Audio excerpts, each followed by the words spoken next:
अंत्योदय, पिवळे, केशरी ration card धारकासह आता शुभ्र रेशन कार्ड असलेल्या कुटुंबांना देखील 5 लाख रुपयांपर्यंत दरवर्षी मोफत उपचार मिळणार आहेत। राज्य शासनाने त्या संदर्भातील आदेश नुकताच काढला असून योजनेत आता 3 कोटी लाभार्थींची वाढ झाली आहे। राज्य शासनाच्या नवीन निर्णयानुसार आता महात्मा फुले जन आरोग्य योजना व प्रधानमंत्री जन आरोग्य योजनेचे लाभार्थी एकूण 9,62,07,743 एवढी झाली आहे।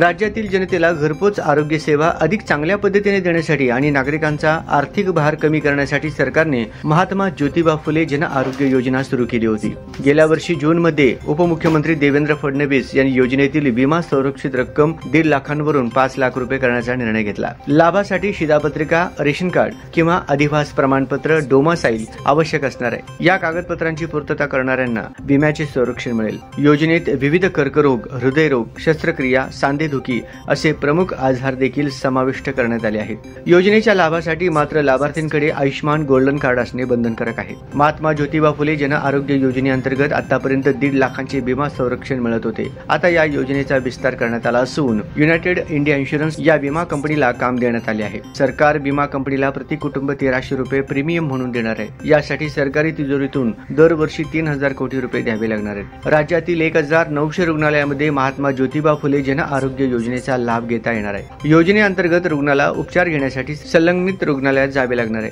https://www.jeevandai.gov.in या संकेतस्थळावर योजनेतील रुग्णालयांची यादी उपलब्ध आहे। या वेबसाईटवर गेल्यानंतर तुम्हाला नेटवर्क हॉस्पिटलच्या पर्यायावर यावे लागेल। त्यानंतर जिल्हा निवडल्यानंतर रुग्णालयाची संपूर्ण यादी दिसेल। राज्य सरकारच्या नवीन निर्णयामुळे आता पांढरे रेशन कार्ड असलेल्यांनाही जन आरोग्य योजनेचा लाभ मिळणार आहे। त्यासाठी लाभार्थींनी आयुष्मान गोल्डन कार्ड काढून घ्यावे आणि योजनेचा लाभ घ्यावा। जवळपास 1,300 आजारांवर या योजनेतून मोफत उपचार मिळणार आहे, अशी माहिती जिल्हा समन्वयक जन आरोग्य योजना डॉ. माधव जोशी यांनी दिली आहे।